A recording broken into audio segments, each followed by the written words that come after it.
Hello students, I am Sarika Sahu, Assistant Professor in Bharati College of Pharmacy. So in previous lecture we have already discussed theory of stability of emulsion, first and second part. So students, this video is for B Form 4th sem and the subject is Physical Pharmaceutics 2, and we have discussed remaining portion of post dispersion. This is unit 3 and we have discussed emulsion topic. Okay, so in emulsion topic previously we have discussed the theory of stability of emulsion. Both first and second part are discussed. So third is solid molecular absorption. Okay, solid molecular absorption theory.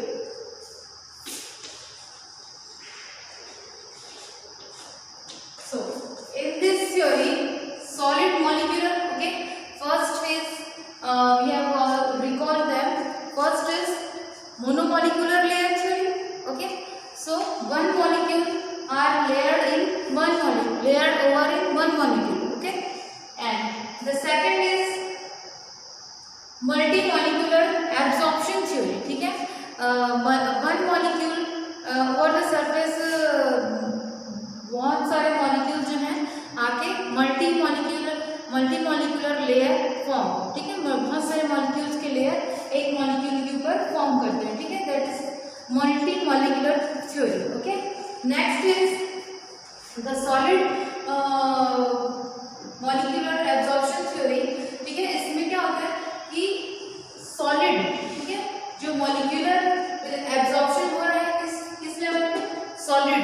ठीक है, तो जब हम ये हमारा emulsion है, ठीक है, this is two phasic emulsion, biphasic emulsion. ठीक है, one is disperse phase and second is continuous phase. ठीक है, द ड्रॉपलेट्स और ग्लोब्यूल्स इन कंटिन्यूअस फेज. ठीक है, droplet and globules in disperse phase. Okay, not continuous. तो disperse phase और continuous phase. ठीक है, we have already studied emulsion is a thermodynamically unstable system because both layers are immiscible phases. Okay, so we have added the emulsifying agent.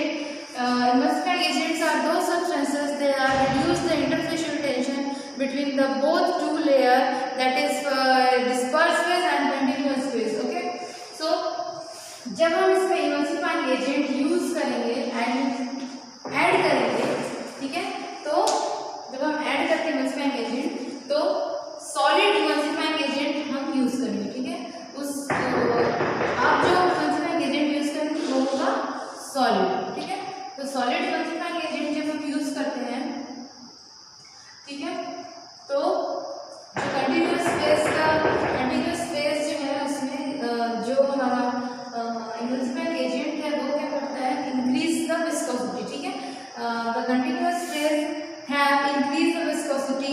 ठीक है, increase कर देते हैं viscosity को. ठीक है, तो सॉलिड इमल्सिफाइंग एजेंट हम जब ऐड करते हैं तो उसमें हम थिकनिंग एजेंट्स यूज करते हैं. ठीक है, CMC यूज कर सकते हैं, देन वेटनिंग एजेंट यूज करते हैं. ठीक है, तो ये सारे जो एजेंट्स है वो क्या करते हैं, इंक्रीज द विस्कोसिटी. ठीक है, इसके कंटिन्यूअस फेज की विस्कोसिटी को इंक्रीज कर देते हैं. ठीक है, तो ठीक है, इंक्रीज करने से क्या होता है कि रेट ऑफ सेडिमेंटेशन जो है वो डिक्रीज हो जाता है. ठीक है, रेट ऑफ सेडिमेंटेशन डिक्रीज हो जाता है. देन जो instability problem there are cracking, creaming, both are reduce. ठीक है, आल्सो डिक्रीजेस. ठीक है, the rate of creaming, the rate of cracking also decrease. ठीक है, तो क्या होता है, सिस्टम जो है वो स्टेबल हो जाता है. ठीक है, system is stable. So one more example, एक ग्लास में हम हनी लेते हैं और दूसरे ग्लास में हम water, full fill of water. ठीक है, full glass of honey and full glass of water. ठीक है, तो एक कोई ऑब्जेक्ट या कोई सब्सटेंस या सिक्का जो है वो उसके ऊपर से नीचे प्लेस करते हैं. ठीक है, तो जो वाटर वाला है वो बहुत ही जल्दी नीचे आ जाएगा और जो हनी वाला है वो धीरे धीरे करके नीचे आएगा, बिकॉज की हनी की विस्कोसिटी वाटर के डिफरेंस में बहुत ज़्यादा होती है. ठीक है, जो हनी की विस्कोसिटी है वो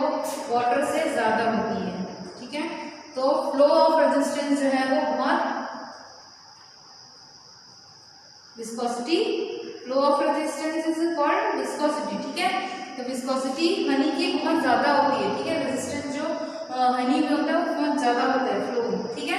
तो ये हो गया हमारा एग्जाम्पल, ठीक है। इससे आप समझ जाएंगे कि सॉलिड मॉलिक्यूलर एब्जॉर्प्शन में सॉलिड अगर हम यूज करते हैं तो वो क्या करता है, हमारे विस्कोसिटी को बढ़ा देता है, जिसकी वजह से सिस्टम जो है वो स्टेबल रहता है, ठीक है। इसलिए इसको बोला जाता है solid molecular absorption theory, okay. तो स्टूडेंट्स तीनों theories is completed, okay. So next हम स्टार्ट करते हैं फैक्टर अफेक्टिंग स्टेबिलिटी, ओके। तो फैक्टर अफेक्टिंग, ओके, तो कौन कौन से फैक्टर्स हैं जो अफेक्ट करते हैं हमारे इमल्शन की स्टेबिलिटी को, ओके। तो फर्स्ट हम अगर हमारे सिस्टम को फिर से देखें, ठीक है, ये हमारा इमल्शन है, ठीक है। इसमें दो फेजेस हैं, ठीक है। एक होता है कंटिन्यूअस फेज जिसके ऊपर डिस्पर्स होता है हमारा डिस्पर्स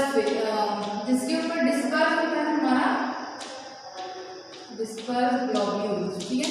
तो कंटिन्यूअस फेज में डिस्पर्स होता है हमारा डिस्पर्स फेज, ओके।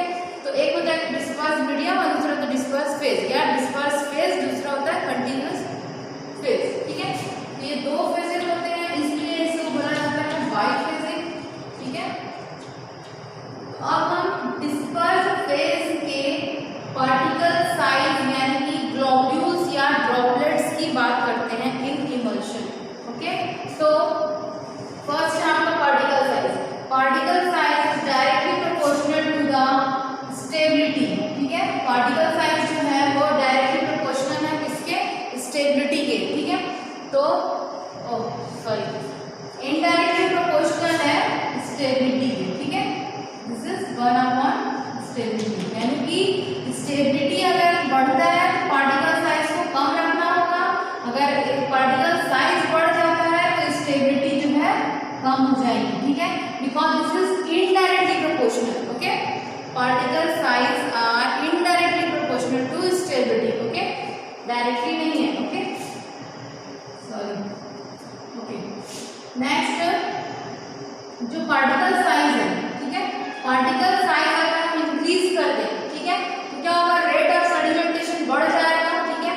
अगर हम कोर्स पार्टिकल यूज करते हैं इन डिस्पर्स फेज तो rate of sedimentation is increase and the system is unstable, okay. तो जितने फाइन पार्टिकल्स हम यूज करेंगे उतना पार्टिकल साइज जितना ज़्यादा स्मॉलर होगा उतना ज़्यादा हमारा जो सिस्टम है वो स्टेबल होगा, क्लियर। तो फर्स्ट फैक्टर क्या है हमारा, पार्टिकल साइज, ओके। नेक्स्ट जो है particle distribution, okay.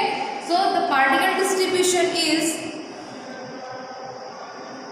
Particle distribution में जितना हमारा पार्टिकल का जो डिस्ट्रीब्यूशन है, ठीक है, वो जैसे कि ये इमल्शन है आपका, ठीक है, दिस इज इमल्शन, इसमें जो पार्टिकल्स का डिस्ट्रीब्यूशन है, इसमें डिस्पर्स फेज में जो पार्टिकल का डिस्ट्रीब्यूशन है, ठीक है, वो कंटिन्यूअस फेज में कैसे किस वे पे डिस्पर्स है, ठीक है। एक ऊपर से नीचे तक पूरा जो है वो पार्टिकल जो है वो इवनली यूनिफॉर्मली हर जगह डिस्पर्स होना चाहिए, ये नहीं कि एक पार्टिकल ऊपर है दूसरा नीचे है और बीच में कोई पार्टिकल्स नहीं है, ठीक है, ऐसा नहीं होना चाहिए, ठीक है। जैसे कि हम अगर चाहें कि एक ग्लास में हम वाटर लेते हैं, उसमें 1 चम्मच हम ऑयल डाल देते हैं और उसको शेक करके फिर हम बोलेंगे कि ये हमारा इमल्शन बन गया, ठीक है। तो ऐसे इमल्शन फॉर्म नहीं होगा, ठीक है। प्रॉपर रेशियो मेंटेन करना है हमको, प्रॉपर डिस्ट्रीब्यूशन रखना है, तभी जाके जो इमल्शन है वो फॉर्म होगा, ठीक है। तो ऑयल एंड वाटर अगर हम ऐड कर दें और हम चाहें कि वो इमल्शन बन जाए तो वो नहीं बनेगा, ठीक है। The particles are not uniformly distribute in disperse phase called unstable emulsion, ठीक है। तो पार्टिकल साइज का जो पार्टिकल डिस्ट्रीब्यूशन जो है, ठीक है, वो पूरा सिस्टम में इवनली होना चाहिए, uniform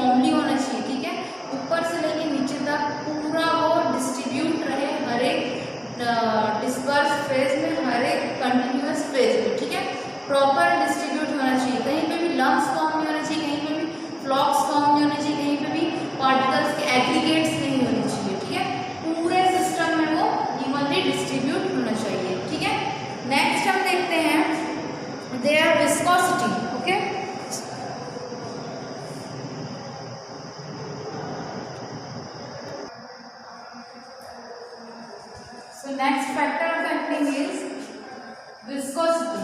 Okay, so students, viscosity means गाढ़ापन, यानी कि हमारा जो कंटिन्यूअस फेज है उसकी विस्कोसिटी कितनी है, क्योंकि इस पे हमको ये जो फैक्टर है ये अफेक्ट करते हैं हमारे स्टेबिलिटी। ठीक है, तो जो स्टेबिलिटी होती है वो डायरेक्टली प्रोपोर्शनल टू विस्कोसिटी जो है वो डायरेक्टली प्रोपोर्शनल टू स्टेबिलिटी। ठीक है, यानी कि जितना सिस्टम हमारा जितना तो विस्कस होगा उतनी हमारी स्टेबिलिटी जो है वो मेंटेन रहेगी, बनी रहेगी। ठीक है, तो इसको समझने के लिए हम फिर से रिकॉल करते हैं हमारे स्टोक्स लॉ को। ठीक है, स्टोक्स लॉ हमने क्रीमी के समय पढ़ा था। ठीक है, कि अपवर्ड डायरेक्शन ऑफ जो ग्लोब्यूल से डिस्कस ग्लोब्यूल का अपवर्ड डायरेक्शन में मूव करना। ठीक है, तो वो हो गया था क्रीमिंग। ठीक है, तो उस टाइम पे हमने स्टोक्स लॉ को पढ़ा था। तो उसमें जो हमारा रेट ऑफ सेडिमेंटेशन है V is indirectly proportional to 1 upon eta. Eta is the viscosity. ठीक है, तो विस्कोसिटी हमारी जितनी ज़्यादा रहेगी उतना ही ज़्यादा हमारा रेट ऑफ सेडिमेंटेशन जो है कम हो जाएगा। जैसे कि इसको हम एक एग्जाम्पल में समझते हैं। ठीक है, आप रेट ऑफ सेडिमेंटेशन क्या होता है? जो रेट ऑफ सेडिमेंटेशन है किसी पार्टिकल का किस रेट से नीचे की ओर मूव करना। ठीक है, नीचे की ओर मूव करके सेडिमेंट हो जाना, नीचे तली पे बैठ जाना। ठीक है, तो ये हो गया हमारा रेट सेडिमेंटेशन। ठीक है, तो कोई पार्टिकल किस रेट से नीचे आ रहा है ये हमको देखना है। अगर हम इसमें विस्कोसिटी जो है वो बढ़ा दें, इसमें रेजिस्टेंस टू फ्लो, रेजिस्टेंस जो है वो बढ़ा दें, ठीक है, फ्लो करने की, तो वो सेडिमेंटेशन में टाइम लगाएगा। ठीक है, रेट ऑफ सेडिमेंटेशन जो है वो बढ़ जाएगा। ठीक है, नेक्स्ट हम देखते हैं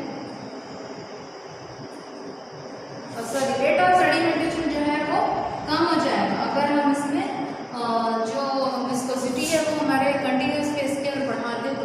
ठीक है, जैसे कि आप एक एग्जांपल लीजिए कि एक full glass of honey and full glass of water है।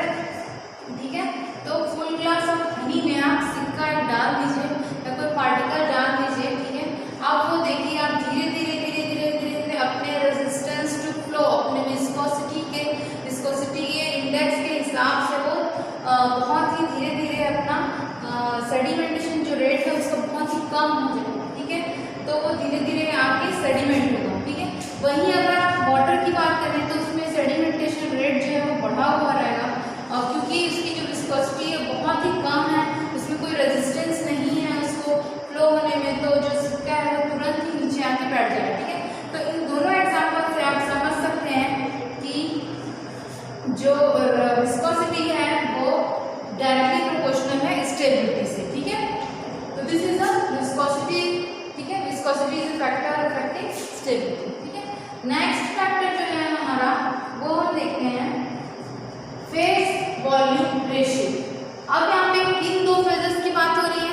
तो हम जानते ही हैं कि इमल्शन में हमारे इमल्शन जो है वो हमारा बाइफेजिक सिस्टम है, यानी कि 2 phases are here. First is disperse phase and second is continuous phase. Okay, तो 2 phases हैं इसमें। ठीक है, एक हमारा हो गया डिस्पर्स एंड दूसरा है हमारा कंटिन्यूअस फेज। ठीक है, अब हमें जैसे कि एक ग्लास है, हम उसमें पानी से भरा ग्लास है, उसमें हम 1 चम्मच जो है ऑयल का मिला दें। ठीक है, तो उससे हमारा इमल्शन जो है वो फॉर्म नहीं होगा। ठीक है, फॉर्म नहीं होगा। ठीक है, प्रॉपर हमको पार्टिकल डिस्ट्रीब्यूशन चाहिए, प्रॉपर हमको फेज वॉल्यूम रेशियो चाहिए। ठीक है, तो जो हमारे डिस्पर्स फेज में जो हमारे ड्रॉपलेट्स हैं वो 5% हैं और 95% हमारा कंटिन्यूअस फेज है, तो जो इमल्शन है it's said to be stable emulsion. Clear?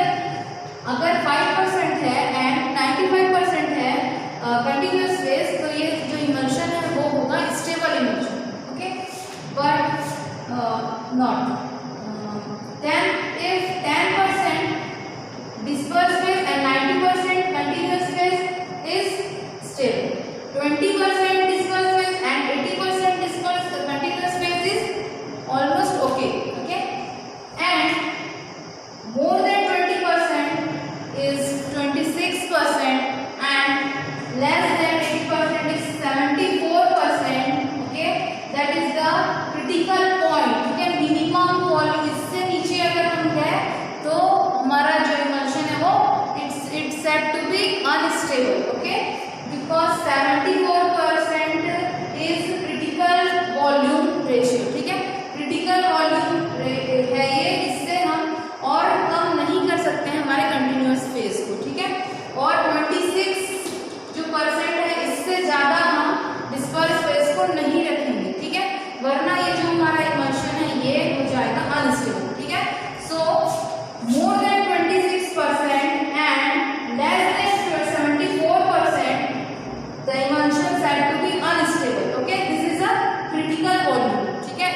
ज़्यादा आप इसको छेड़छाड़ नहीं करना, ठीक है। ये इतना वॉल्यूम आपको मेंटेन करना ही है, okay. So this is a phase volume ratio, ठीक है। And this is a viscosity factor affecting viscosity, ठीक है। फैक्टर अफेक्टिंग में हमने कौन कौन से फैक्टर पढ़े? Particle size and particle distribution, particle viscosity and phase volume ratio, ठीक है। तो पार्टिकल जो साइज था, ठीक है, पार्टिकल साइज जो है वो हमको स्मॉल पार्टिकल साइज रखना है, कोर्स ज़्यादा नहीं रखना है, particle size large particle size नहीं रखना है, वरना क्या होगा, रेट ऑफ सेडिमेंटेशन बढ़ जाएगा और जो हमारा सिस्टम है वो स्टेबल नहीं रहेगा, ठीक है। और फाइन जो पार्टिकल्स हैं वो प्रॉपरली यूनिफॉर्मली उसमें ग्लोब्यूल साइज डिस्ट्रीब्यूशन रहते हैं, ठीक है। नेक्स्ट था हमारा फैक्टर अफेक्टिंग में पार्टिकल डिस्ट्रीब्यूशन, ठीक है। पार्टिकल डिस्ट्रीब्यूशन जो है वो ऊपर के अपवर्ड डायरेक्शन में बहुत सारे और नीचे बहुत कम, ऐसे नहीं, पूरा इवनली वो हमारे सिस्टम में प्रॉपर डिस्ट्रीब्यूट होना चाहिए, डिस्पर्स होनी चाहिए, ठीक है, तभी वो हमारा स्टेबल इमल्शन रहेगा, ठीक है। तीसरा था हमारा स्ट्रोक्स लॉ, ठीक है। तो स्ट्रोक्स लॉ में विस्कोसिटी, तो विस्कोसिटी जो है directly proportional to the stability and viscosity is indirectly proportional to the rate of sedimentation, ठीक है। विस्कोसिटी जितना ज़्यादा होगा रेट ऑफ सेडिमेंटेशन उतना ही कम होगा, ठीक है। नेक्स्ट हम देखते हैं फेज वॉल्यूम रेशियो। तो अगर 5% है एंड 95% आपका कंटिन्यूअस फेज है तो the emulsion set to stable emulsion, okay. And more than 26% है एंड 74% है आपका, तो ये जो फेज रेशियो है वो बहुत ही क्रिटिकल है, ठीक है। इससे अगर ज़्यादा आप उसको मिनिमम या मैक्सिमम करते हैं तो ये स्टेबल इमल्शन नहीं रहेगा, it's set to be unstable.